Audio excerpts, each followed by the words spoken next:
Hey guys, and welcome to my first real video that's not Instagram stories. For a completely unknown reason, this is really intimidating for me. I'm not entirely sure why, but I'm weirdly anxious to film this, so if it's half all over the place, that's why. I also did not think ahead of time really about lighting, etc. So my lighting's a bit of a mess. I'm not starting or videoing this in the best place, but this is what we got. I'm so late on recording this. I just wanted to get it done now because I feel like I'm never going to get done otherwise. So we are going to do my first trimester overview, which, as I just said, I should have done it a lot sooner because I totally admit I feel like I'm forgetting core information now. I was asking Jay earlier on, like things about the early bits of my pregnancy that I don't remember. So I'm gonna do the best I can, and I'll do better for my second trimester review. And then I have questions from Instagram. Some of them I'll cover throughout. Some of them I will go directly into and read.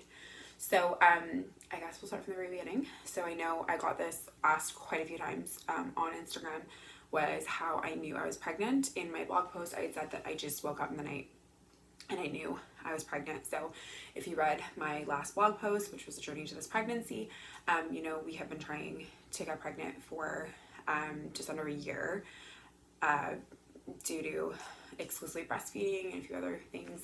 We didn't get pregnant for years, so we were really actively trying. So I knew that I could test on, I believe it was a Friday, that I knew I could take the test. And but it was the earliest that I possibly could have tested, and so I was kind of waiting for that specific date. And on, I believe, the Monday of that week, I was fast asleep and I woke up to pee for one, which is super abnormal for me. I don't wake up ever to pee, but I got back into bed and total TMI warning, I felt like my vagina was swollen. Don't ask. I've never experienced anything like that before, except in pregnancy. It's like a weird, it felt swollen. Like, I don't know how to describe it better. I just felt swollen, and I knew the only other time I felt that was when I was like very newly pregnant, and I just knew. And so I was like, okay, yes, I'm definitely pregnant this time.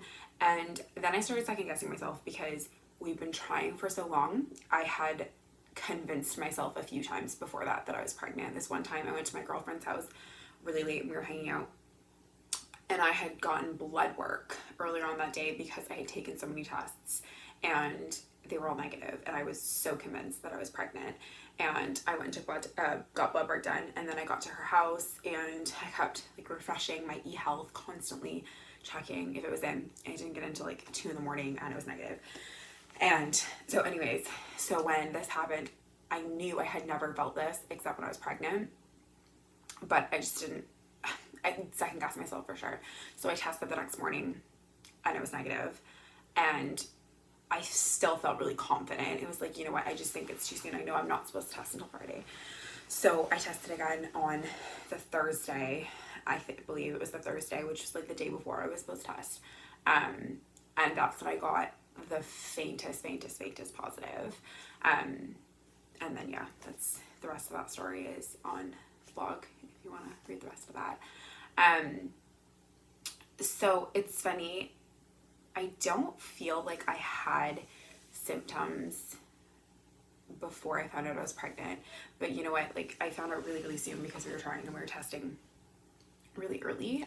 So maybe I did and I just wasn't even really aware, but I feel like most of them came on shortly after. I started feeling super exhausted, which is really common for first trimester, except for Mason. I remember Mason, who was my second pregnancy, I wasn't tired. I didn't get exhaustion in the same way I did with all my other pregnancies. I remember with Skylar, I used to be asleep by like 6 o'clock at night. I just couldn't function.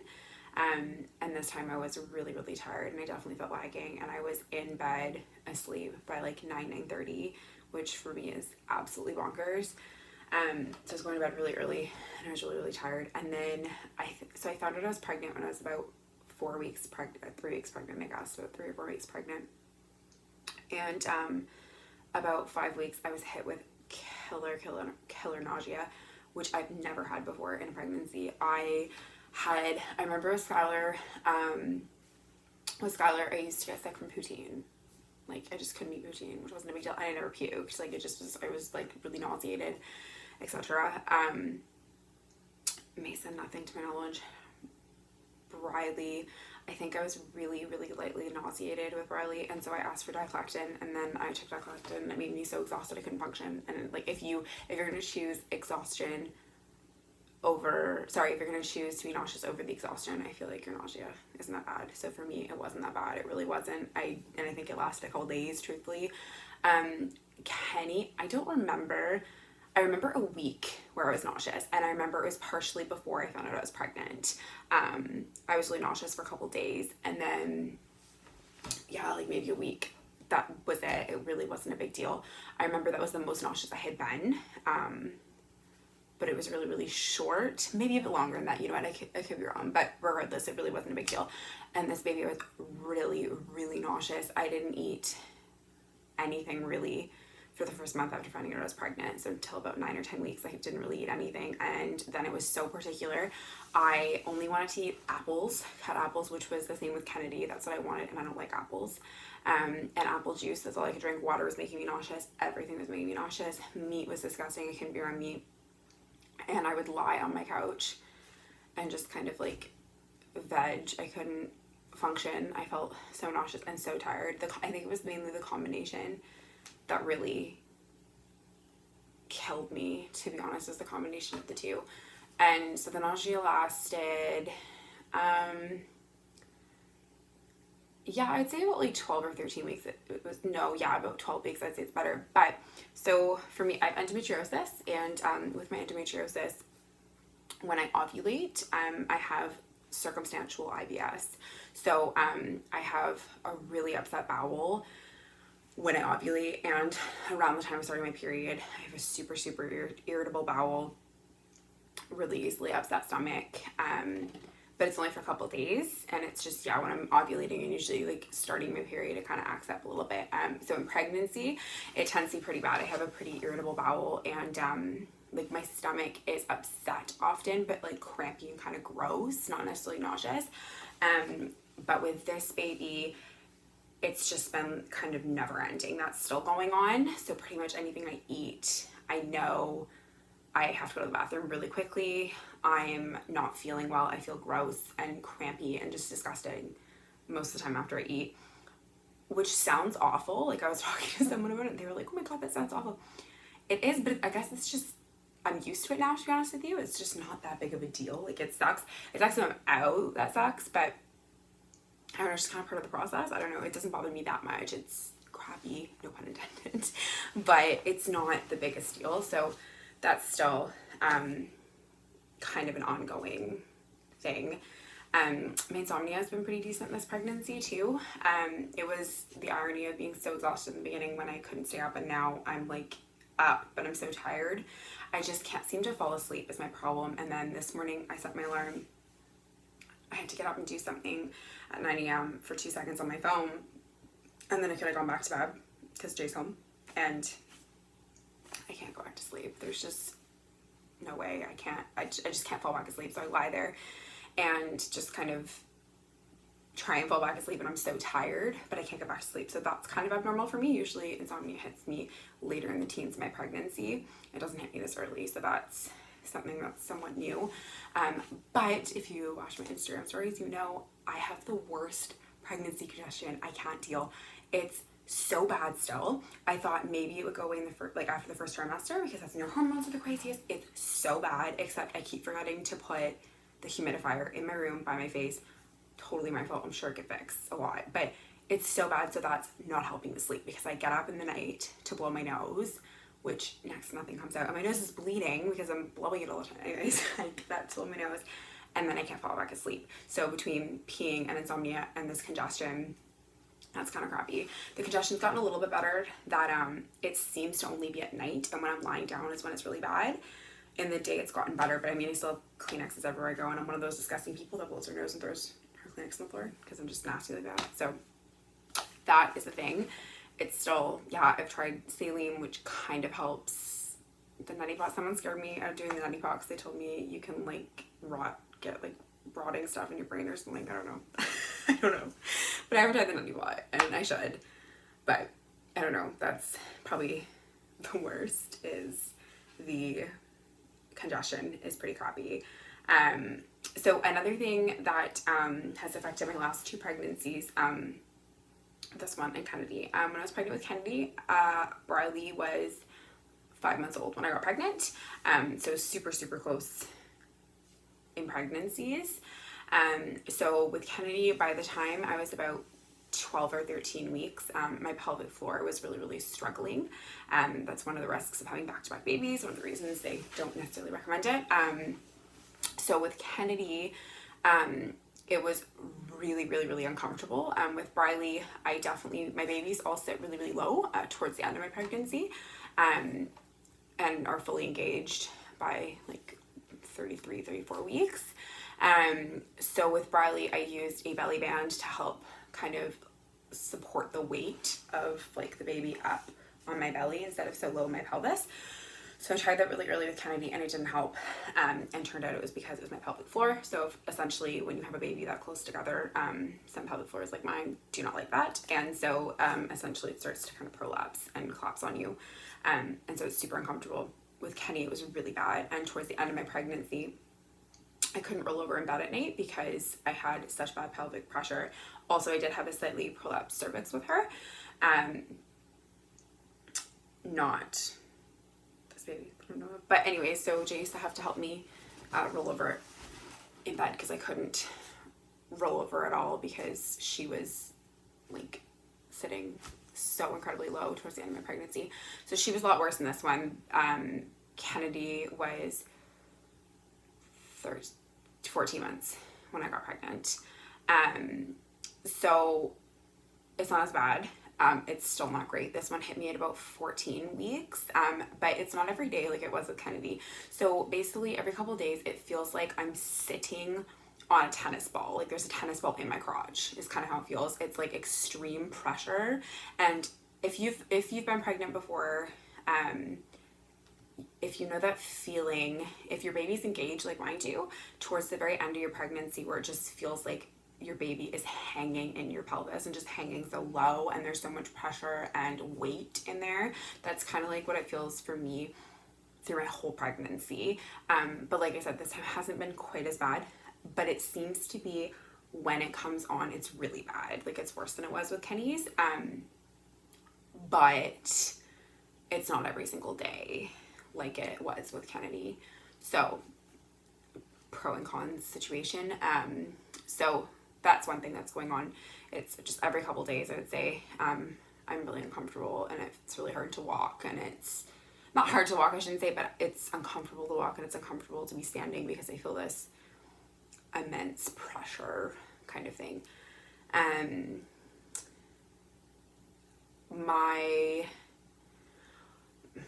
feel like I'm not one that should judge how my hormones have been. But I feel like they haven't been awful. Yeah, I feel like they haven't been too awful. Like I'm definitely like I'm an emotional person to begin with. I'm a ragey person to begin with. Like when I feel things, I feel them really strongly. I feel like maybe that's emphasized it a little bit, but it's not awful yet. I don't know. It hasn't been too horrendous, I guess. I don't know. I've definitely picked arguments that I wouldn't necessarily pick, and I've cried at things that I wouldn't necessarily cry at if I wasn't pregnant. But I feel like this has been one of the better ones. Like Mason, I feel like was also one of the better ones. I don't know. So, as for my inkling, if I'm having a girl or a boy, which I know I was asked quite a few times, I truthfully don't have one.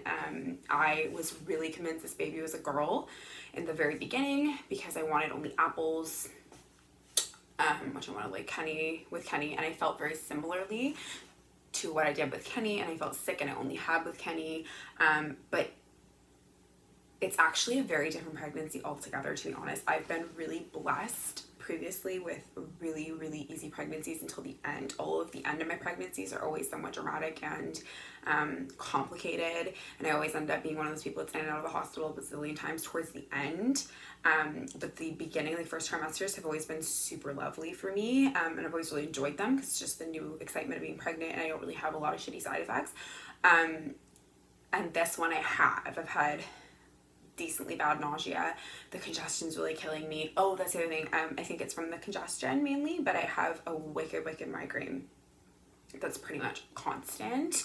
I mean, taking Tylenol and using peppermint halo roller nonstop kind of helps, but it's pretty much constant. I also was in a bad car accident right before I had Briley, and those injuries I'm still dealing with. So I haven't been going to physio or RMT lately, so I'm sure something's thrown out, but I think it's also hormone related, the fact that I'm getting these migraines so frequently, and likely to do with my congestion as well. But so there's that, there's the congestion, there's the nausea, there's the insomnia. Yeah, I mean, the pelvic pressure, I don't know, I feel this has definitely been my roughest pregnancy yet. If that's because it's number 5 or for whatever reason it is, I truthfully don't know. So point being, I really don't have an inkling yet of what I'll be having. I never had an inkling with Kennedy either way. I never knew Briley. I found out that Skylar was a girl when I was pregnant. We found out Mason was a boy. We didn't find out with Briley. We didn't find out with Kenny. We are not finding out with this baby.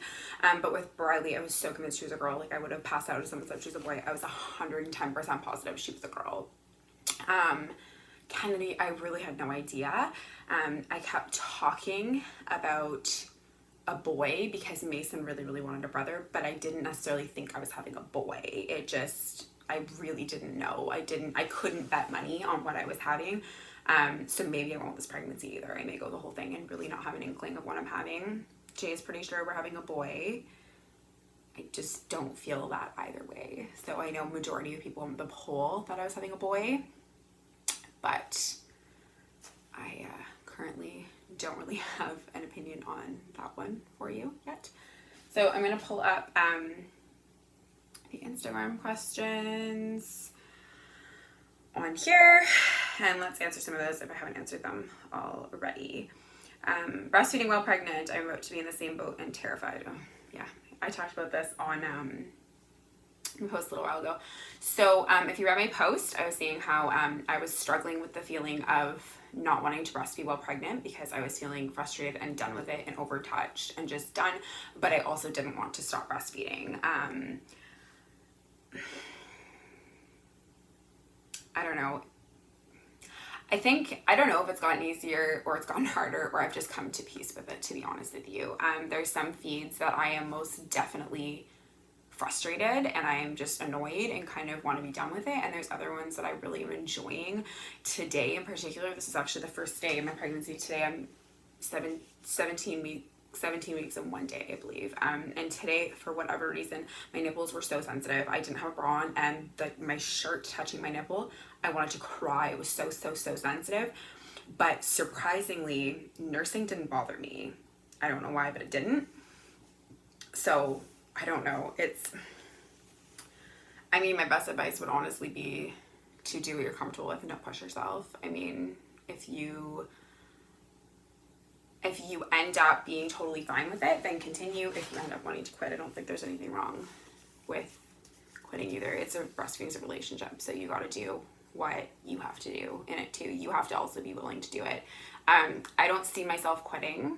I shouldn't say quitting, sorry. I don't see myself stopping because Kenny doesn't seem like she's going to be stopping.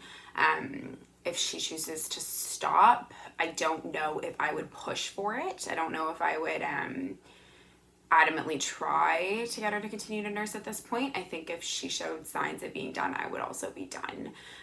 But I don't think that's going to happen. So currently it's okay. It's just one step at a time. We have basically, she nurses some mornings, usually not. She usually just gets up and goes for breakfast. She nurses at nap to sleep. And then she nurses again at bedtime. She usually nurses 1 or 2 times in between that, but they're usually not full feeds. It's usually just kind of, she's bonked herself and is upset, or is missing me, or just curls up and kind of wants to nurse. So, I mean, I guess we're technically at 4 nurses a day, but I would say 2 of those are only real feeds. And I would say about 4 nights a week, she still nurses at least once at night. And it's usually a fairly decent feed. So that's kind of our schedule. I don't plan on changing it unless I need to, unless I start getting really uncomfortable with it, or I feel we need to do less, or she does. But currently it's working for us. So it is what it is. It's not vastly different from not being pregnant. I found when I was hormonal, like when I was ovulating or on my period, I also was getting kind of weird about nursing. So, I mean, we're just taking it one step at a time, a day at a time, a nurse at a time, and we'll see where it goes. So I hope that helped a bit on your question. How I've been feeling week to week, I think I pretty much covered that. I will say, like, I will say certain things are getting easier week by week. Like the nausea has definitely gotten better, although I'm really nauseous right now for some reason. But things like congestion are coming on, and now my pelvic pressure is getting a bit worse. I am feeling baby move now, which I technically felt this baby move at 14 weeks, which I guess technically was the very beginning of my 2nd trimester. But yeah, I mean, it's definitely, like I said, it's definitely been a tougher pregnancy than the other ones, but I still feel like I'm really lucky, and it's still been a pretty good pregnancy. Breastfeeding through a pregnancy, any aversion, still on demand, or setting boundaries, tandem plans. So as I just said, we're just kind of taking it nurse by nurse, day by day, step by step. I plan on tandem nursing however it works. I'm not really planning anything around it, to be honest with you, because I'm one of those people that I get very set on things, and I'm very stubborn, which works greatly in my favor and also greatly against me.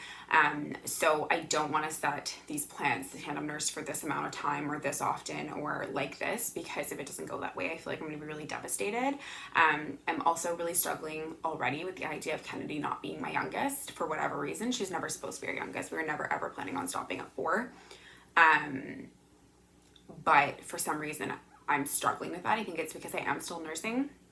And so I feel like she's still so young and my baby that I'm struggling with that. So I don't know how it's going to pan out.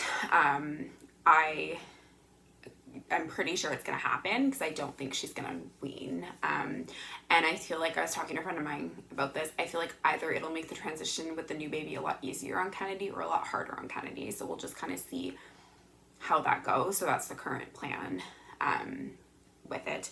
As far as aversions, I'm assuming you mean food aversions. So for, I lost my spot there. Yeah, sorry. I'm assuming food aversions. So I'm still pretty much off all meat. I seem to be okay with meat and sandwiches, but like I can't eat a chicken breast, or I can't eat a steak. Kind of sounds appealing, but I don't think I could do it. So I'm off that. I'm also not really doing meals. I'm doing a lot of graze feeding, which we kind of feed our kids like a graze feeding diet. So just picking at things and eating things kind of constantly versus eating meals. I still am really loving fruit. I love raw vegetables. Coffee, I'm finally back okay with coffee. For now, I was so against coffee, but that's been every pregnancy that I've been against coffee. Actually, all hot drinks have kind of been a no-go for me. Yeah, I think that's it for like weird aversions. Just meat pretty much was like a no-go for me, which is odd.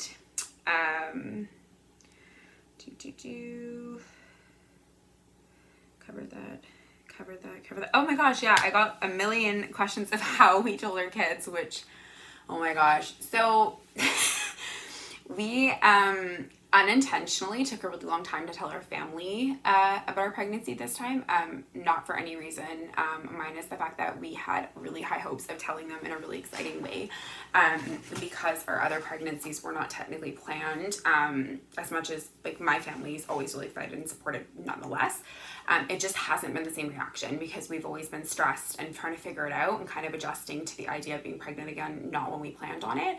So we've never been able to do this really fun, like, telling my family. We did do it once with Jay's mom, who wasn't stoked we were pregnant anyways, so it didn't really matter. but so we really wanted to tell my parents in a really fun way. And so we had planned a way to tell my parents, which I'm not going to say in case we end up doing it for one of our future babies. But what happened was we kind of ran out of time, and we decided to change what we were going to do. And we were then just going to give my parents one of our pregnancy announcement photos that we had done by Sasha. So we didn't tell our kids, because my parents come over often. We see my parents really often, and we didn't want our kids telling my parents that I was pregnant. So we kept putting off telling our kids until we had told my parents, or we were going to do it like the same similar timing. So we weren't going to say anything to the kids until we had told my parents, which, sorry, I messed up my own story. Yeah, we were going to do that. So we were going to tell them in a totally different way. And then we basically ran out of time. We went to my parents' house, and I kind of chickened out for whatever reason. I don't know why, I just didn't do it. And then the next time we were supposed to see my parents, my mom forgot that she was going out of town. So we didn't end up getting to see her, and we literally ran out of time, and it ended up being the day of our pregnancy announcement photo shoot. And we were getting ready to go to take our family photos, and Jay and I are like, we haven't told the kids yet, like haven't told the kids anything on the way to our pregnancy announcement where they're going to be holding the picture. And Skylar and Mason for sure would have been like, what the heck? So we literally had them in the car on the way to the pregnancy shoot. And I was like, I don't know, like, how do we tell them? And Jay's like, hey, guys. And they kind of looked up, and he's like, yeah, Mom's got a bun in the oven, as if they understood what that meant. And they're like, what? Like, what? We don't understand. And we just told them, oh, yeah, we're going to have another baby. And Skylar said, oh, another one? And we said, yeah, we're going to have another baby. And Mason said he wanted to name the baby Hoo Hoo. That was his immediate reaction, was, I want to name the baby Hoo Hoo. And then Skylar told him that was a stupid name. And then Mason cried the entire way to our photo shoot. And then about 2 minutes away from our photo shoot, Skylar said, Mason, Hoo Hoo's a lovely name, but only if it's a girl. We have to think of another name if it's a boy. Anyways, besides the point. So we did not tell them in a cute way at all. Briley doesn't really know what's going on. Bri, there's on the Flow app, they show where your baby, like what your baby looks like currently, and she looks at it and thinks it's really cute and says, I want to see the baby, but I don't think she at all understands what that means. So I got a lot of how we told the kids, and it was not a fun story. We had planned like a really cute way too. We were going to tell them in this super cute way and film it. It just didn't happen. So baby 6, it will happen. I'm super determined. Managing everything exhausted while still raising 4 other babies. Yeah, it's hard. You know what? I'm so lucky in a twisted reality that Jay has been home this whole time. Jay's been off work since September because Jay was in a really bad car accident. And as much as that's crap, and we can't wait for him to go back to work because our bank account's crying and he needs to go back to work. But I am so grateful that he was home for my first trimester. He's been so helpful, especially with Kennedy teething, Kennedy having her own issues at night. I've been up with her most of the night, and then being pregnant on top of it has been really exhausting. So Jay takes my kids to school every single day, gets up, comes home, deals with the babies so I can sleep in the morning, which has been like a huge help that I've never had before in a pregnancy. So that was really helpful, and I'm really appreciative of that. And he's been a big help for me this whole pregnancy, so that has been really helpful. I'm not doing it alone, which has made it easier. But you know what, it's just all about perspective, to be honest with you. It's just, you have to go on, like, you have to get up, you have to get stuff done, you have to take care of the kids, you have to make dinner, you have to do what it is. That being said, also giving yourself grace. Like, I would say every other day at nap time I do nothing. I'm like, no, I'm gonna sit and watch a show, or I'm going to do this one task and then do something else, or I'm going to do whatever. Just trying to do that self-care in that time is hugely helpful, and just being realistic with myself. My laundry's never caught up anymore. It will be eventually. It's not now. My carpets on my stairs have needed to be done for so long, and I just can't do it. So finding a balance. My older 2 kids are in school, so that's a bit easier. The girls have long naps, which gives me a bit of a break, but it's just managing, and I'm super lucky that I do have a lot of help with Jay this time, which is a huge help. So that is the best way I can describe that. How I knew I was pregnant, how I knew I was pregnant, how I knew I was pregnant. Morning sickness been over. Does it get easier each pregnancy? No. Everyone for me has gotten harder. It's supposed to. They keep saying that everyone has gotten harder, that everyone gets harder. That's what my midwives keep telling me. I didn't feel it until, I guess I did actually. No, I guess I did, because by the 3rd, which was barley, I had to wear my belly brace to help support my belly, which I never had to in another pregnancy. So I guess that's valid. And then Kennedy, it started to get tough with my pelvic floor, etc. And then this one's been tough for multiple reasons. So I would say no, it gets harder every pregnancy. I don't know if it does for everyone. Apparently it does, but for me, I would not say it's gotten easier. Same with the energy. How can you cook? What early symptoms did you notice first? And what made you know you're testing? Yeah, because we were trying, and my swollen vagina was the only inkling early on. And peeing, I guess. But we tested super early because we were trying. How did we tell the kids? What are you most looking forward to about the new baby? Everything. I love new babies. And you know how everyone has like a phase of childhood or babyhood that they love? Newborn is my phase. I love newborns so much. I love nursing newborns and smelling newborns, and I love being up all night, and I love the whole atmosphere of new babies. And I can't wait to see, like, Briley is so into babies. She's a million babies. She baby births. She breastfeeds her dolls. She does these things. So I can't wait to see her with a little tiny baby. Kenny, I'm a little scared, but I can't wait for birth. I can't wait for the entire thing, to be honest with you. I'm very excited about it all. Okay, I think the rest of them I pretty much answered. Yeah, I think I answered most of them in one way or another. So thank you so much for bearing with me. It turned out to be more like an Instagram story than I thought. Yeah, I think I covered everything. I think I will make notes for next time and have a better setup for my 2nd trimester overview, and I will do it closer to the end of my 2nd trimester so that I can hopefully not forget as much. But thank you so much for watching this, and thank you for continuing to follow our journey on here, and I appreciate every single one of you. So thank you for coming, and I will talk to you guys later.